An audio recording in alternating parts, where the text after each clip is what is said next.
Saudações a você que me assiste pelo canal Aula Particular. Meu nome é Alan e vamos para mais uma aula particular.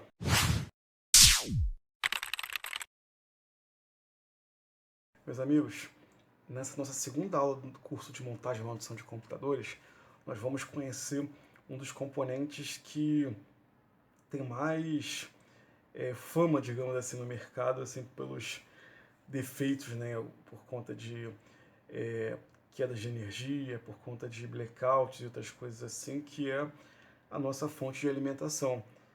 A fonte de alimentação eu tenho aqui no caso para mostrar para vocês 4 modelos diferentes e que fazem a mesma função, só que elas têm tamanhos e particularidades diferentes que a gente vai ver nesse vídeo aqui.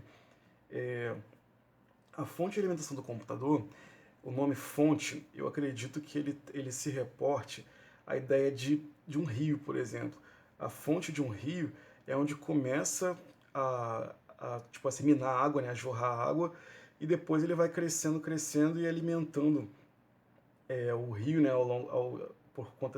por onde o percurso dele estiver, e chegando ao oceano e assim por diante. E também tudo que é vida, né, digamos assim, vive dentro desses rios aí e se alimentam ou vivem na água, né? Então, isso que a ideia de fonte tem a mesma ideia de origem, né? Ideia de onde começa a surgir o fluxo de alguma coisa. No caso, no rio é o início de um fluxo de água. Aqui é a ideia de um fluxo de energia elétrica.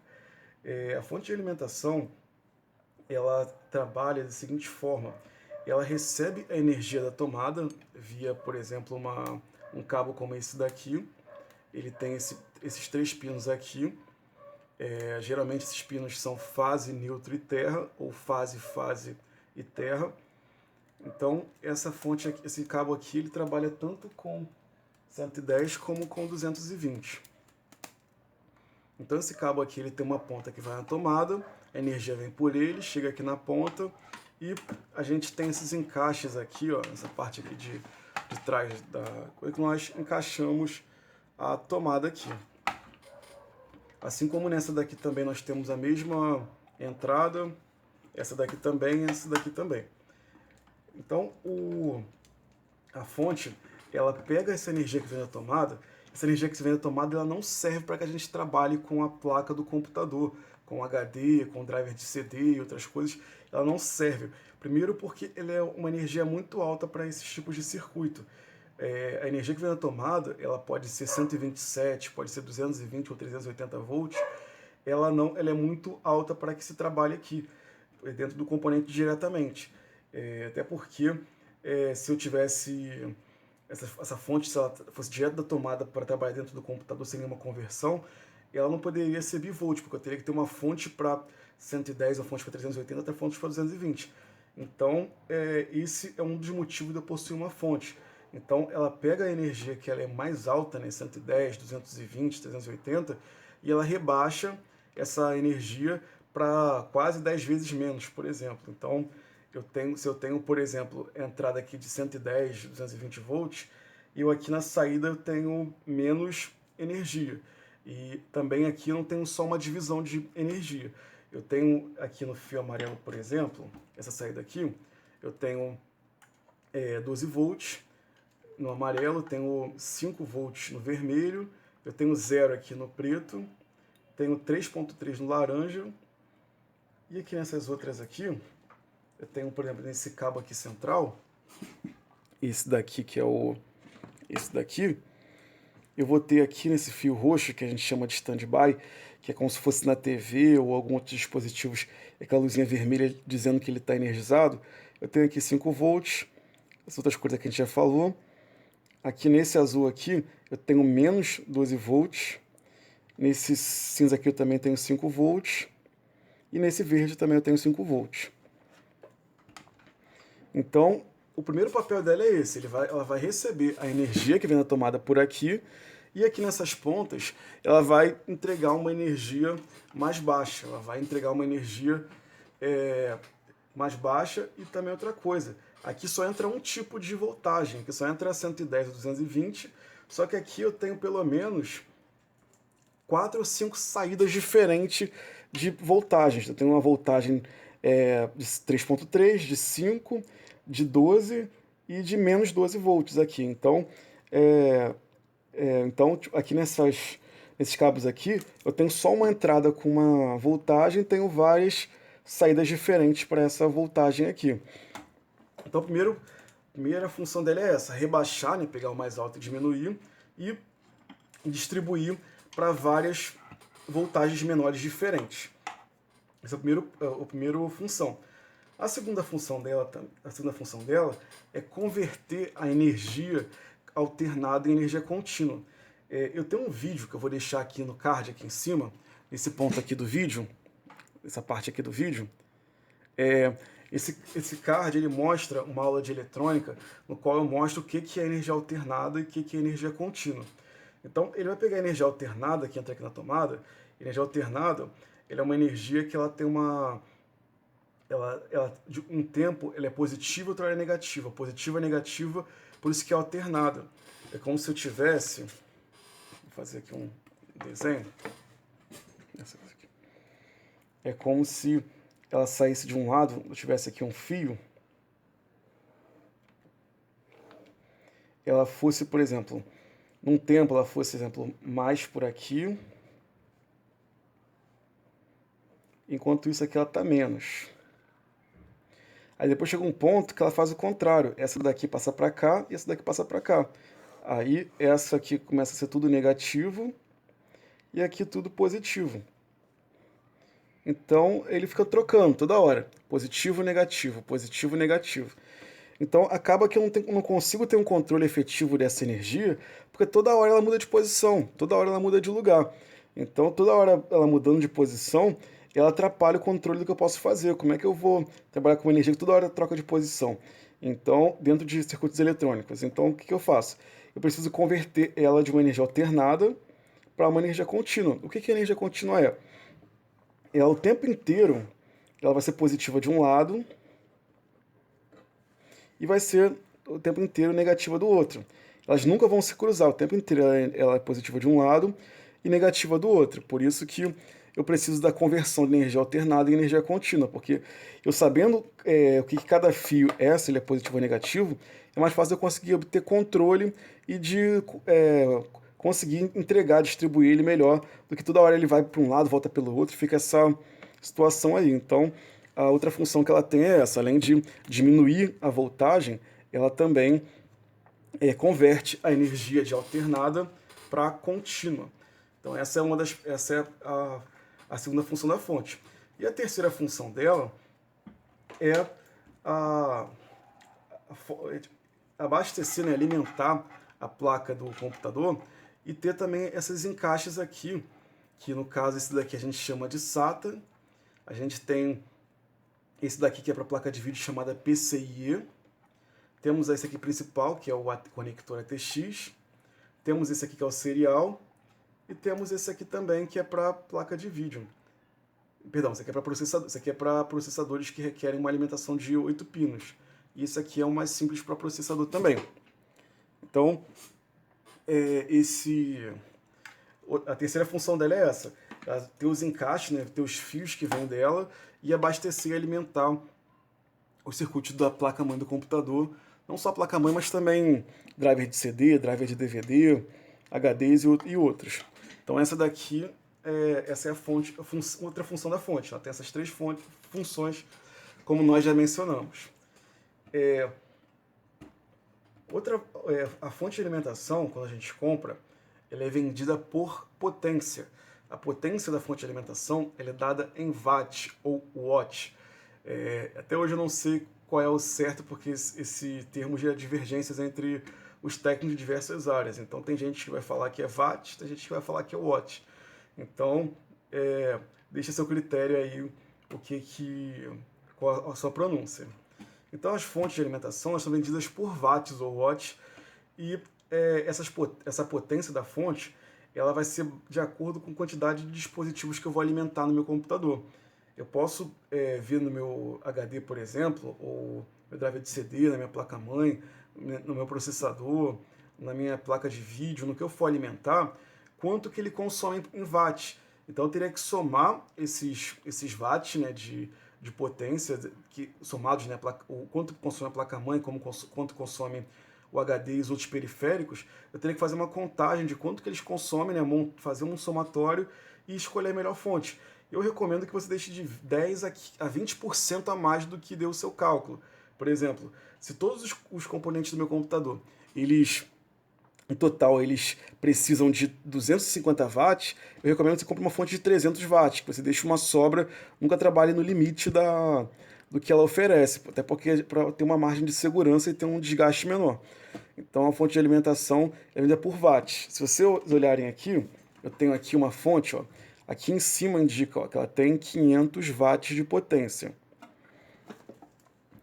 Essa daqui, ela fica localizada em cima. Aqui embaixo, está escrito aqui que ela tem 230 watts. Essa daqui é uma fonte muito antiga, ela só apresenta no máximo 85 watts de potência.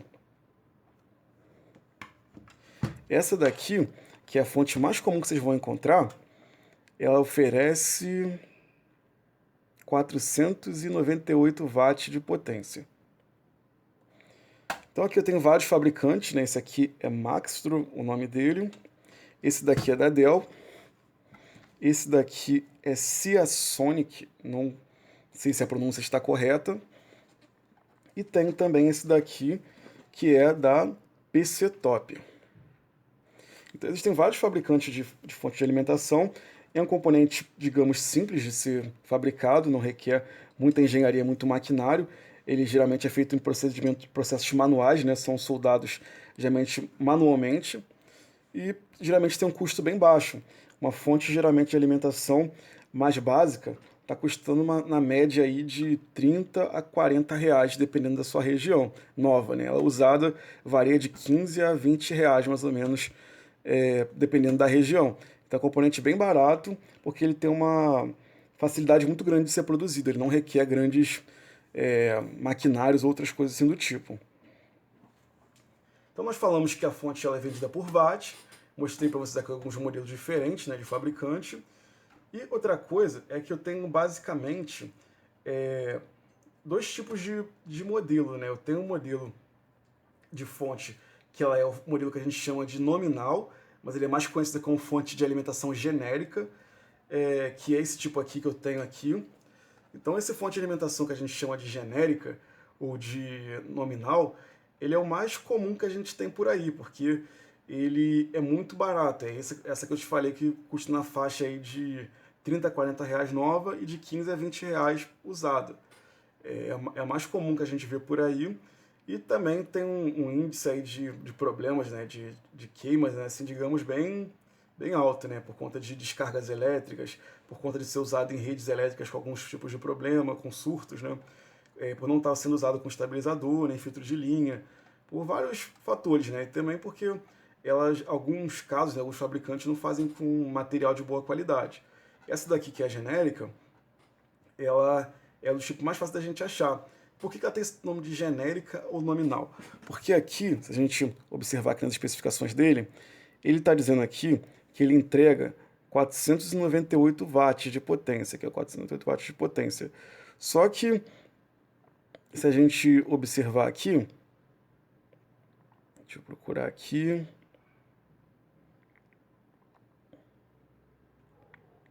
Aqui, ó. Ele diz que tem 498 watts de potência. Aqui, ó, tá vendo? Percebam que aqui ele entrega um máximo de potência combinada 300 watts.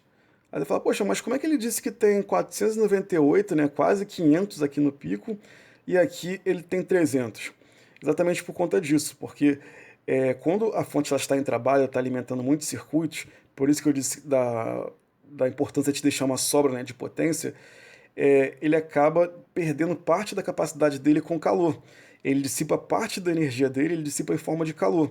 Então, se ele produziria 500 watts de potência, 200 ele perdeu por conta do calor. Então, esse calor ele gera uma perda de energia, uma perda de carga. E aí, por isso, ele acaba oferecendo menos do que ele promete. Então, você compra uma fonte que diz que te entrega 498, na teoria, só que na prática ela só te entrega 300. Então, por isso que a gente chama de fonte nominal, porque ela te promete uma coisa muito maior e te entrega algo bem menor.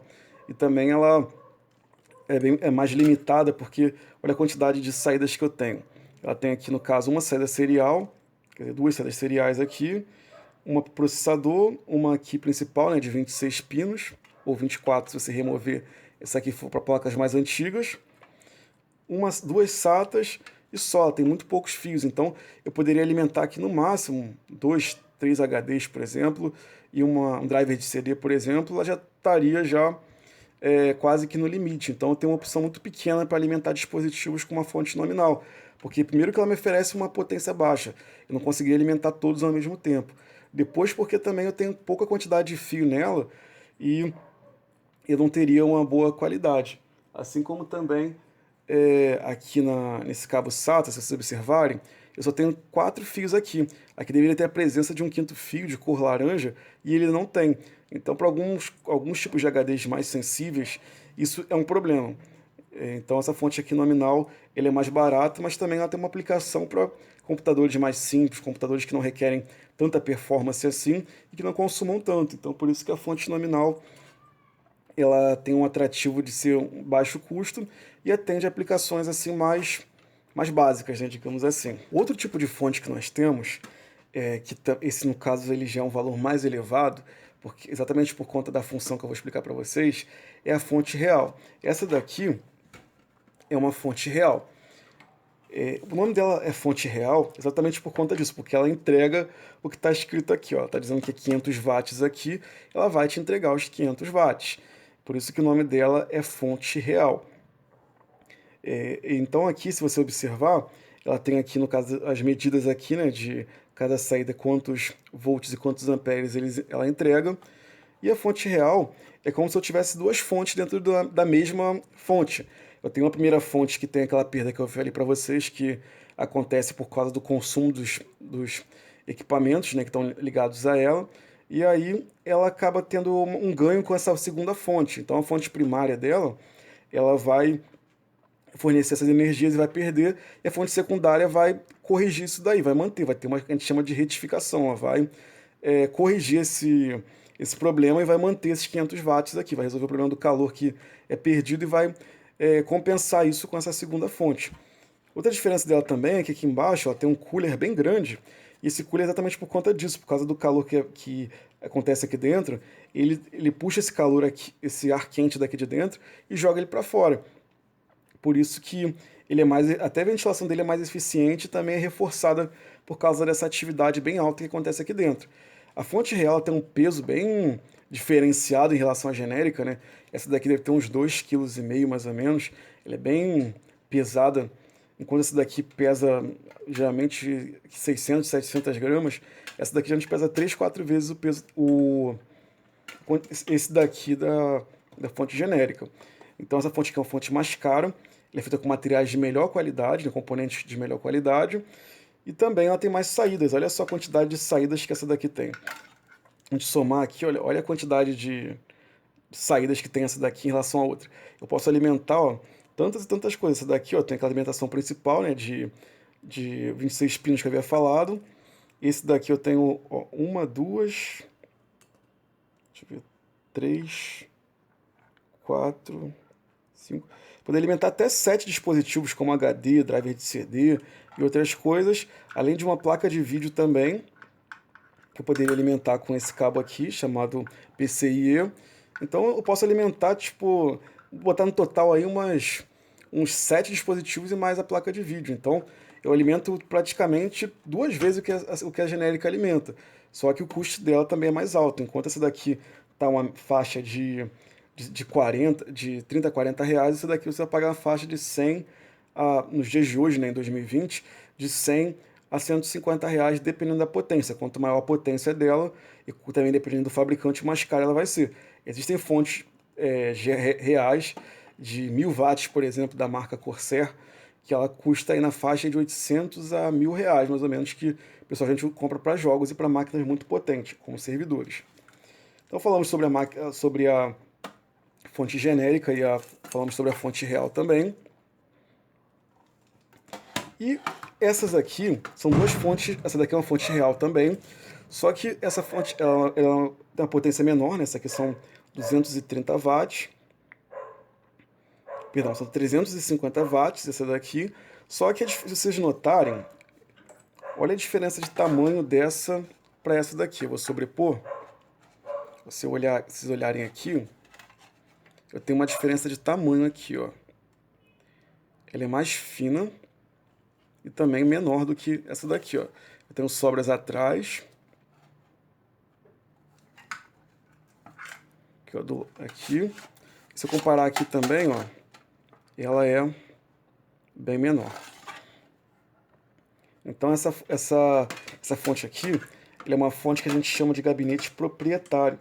Ela pertencia a um computador da marca Dell e ela foi fabricada especificamente para aquele gabinete. Essas duas aqui, elas são o que a gente chama de universais. São fontes que cabem em qualquer tipo de gabinete do tipo ATX. Essa daqui é do tipo, a gente chama de fonte de arquitetura proprietária. Então essa daqui só vai se encaixar perfeitamente, né, aqui na furação dos parafusos, e o encaixe dela só vai ser possível em um computador que geralmente ele é menor e mais fino, e aí por isso ele só trabalha com ela. Eu gosto dessa, como eu não tenho um gabinete desse, essa daqui é minha fonte de teste. Eu uso ela para quando eu tenho alguma placa-mãe ou alguma coisa que eu preciso testar, eu uso essa fonte aqui porque eu não tenho um gabinete que ela caiba perfeitamente. Por isso que essa fonte aqui é chamada de fonte de arquitetura proprietária, porque ela só funciona, só cabe perfeitamente em gabinetes da Dell de uma linha específica dessa daqui. Esse daqui de igual forma, esse daqui, lembra que na primeira aula de gabinete nós falamos sobre aquele gabinete ITX, aquele gabinete menorzinho, tamanho slim? Esse daqui, ela é idêntica àquela, ela é para aquele modelo, que é um computador menor, né, e mais fino.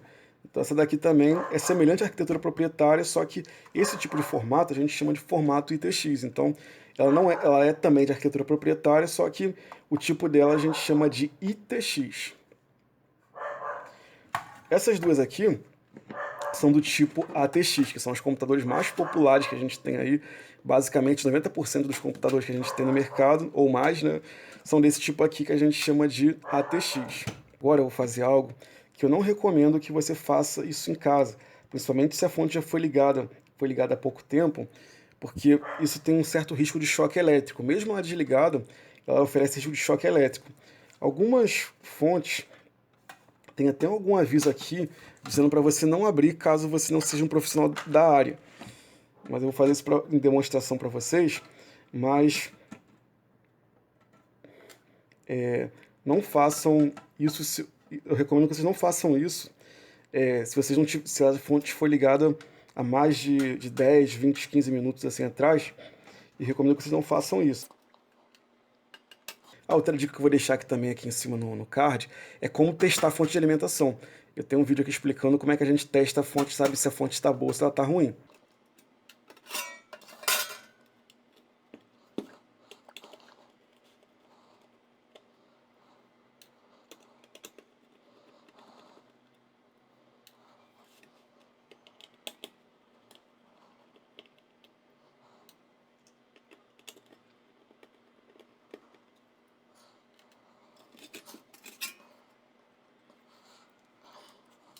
Vou fazer com vocês agora um tour, uma viagem pela fonte de alimentação.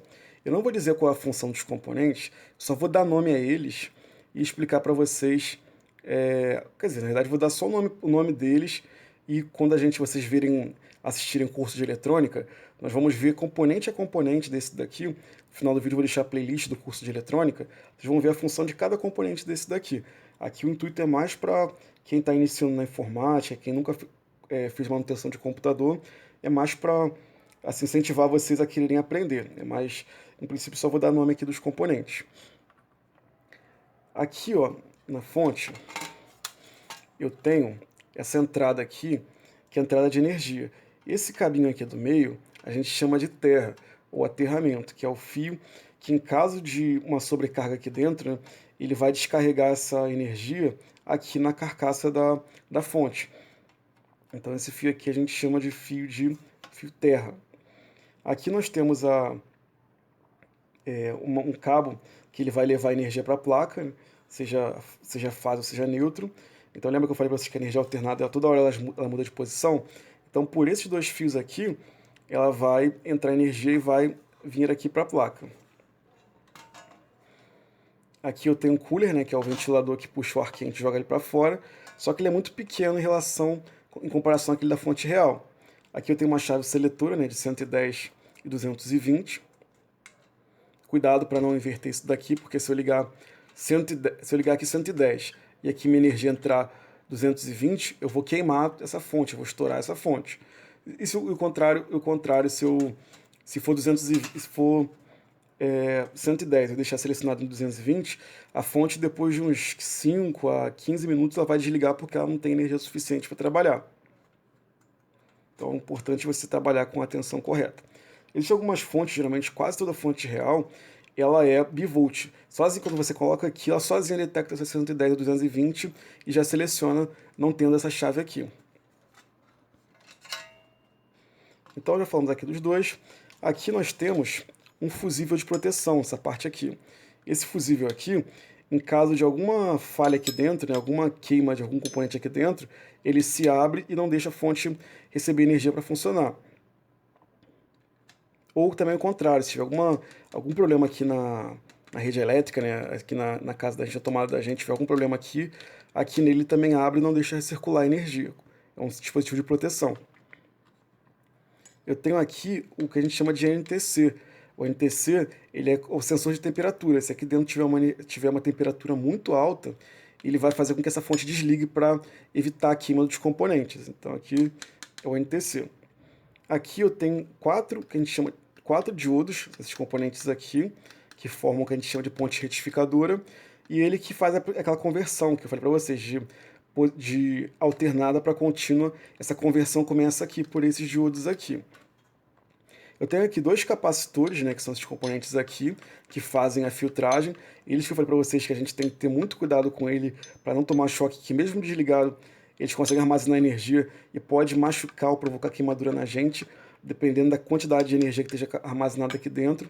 Então, por isso que eu recomendo que vocês não mexam aqui, se vocês não tiverem conhecimento de eletrônica.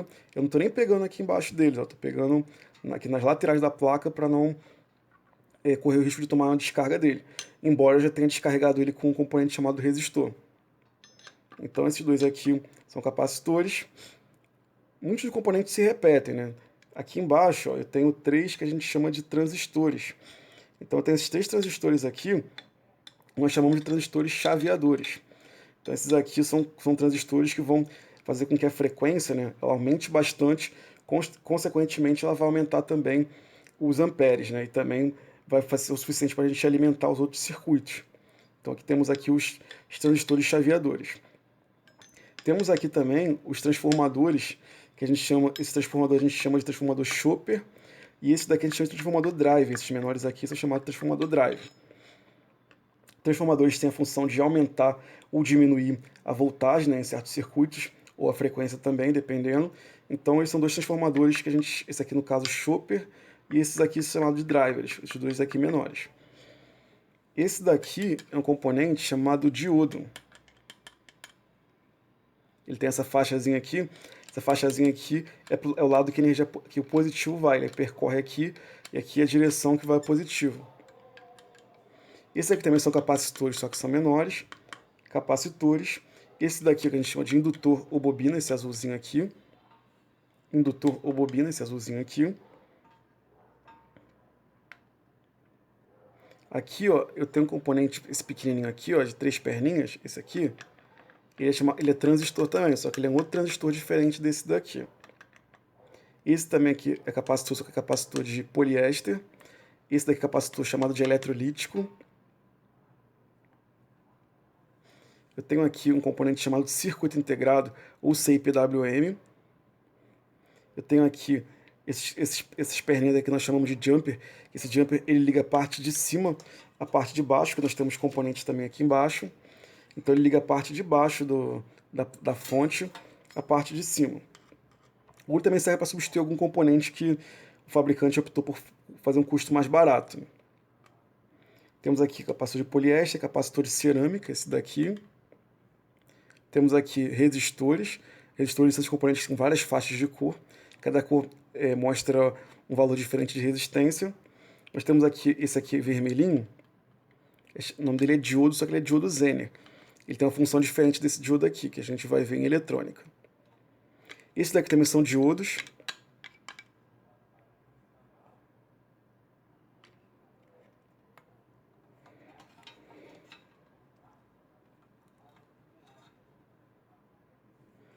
Esses dois aqui também são diodos.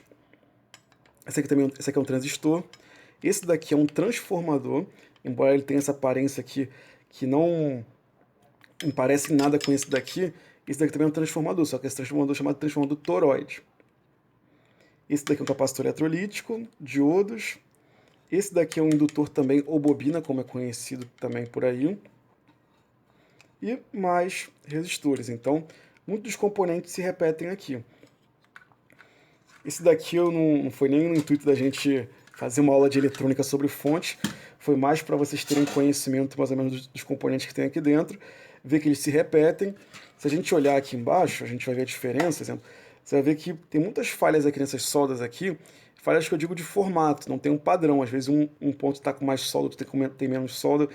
Isso tudo indica que eles foram feitos por pessoas, né, de maneira artesanal. Então ele é um componente, por isso que eu falei que ele é um componente fácil de ser feito, porque ele não requer tanto maquinário.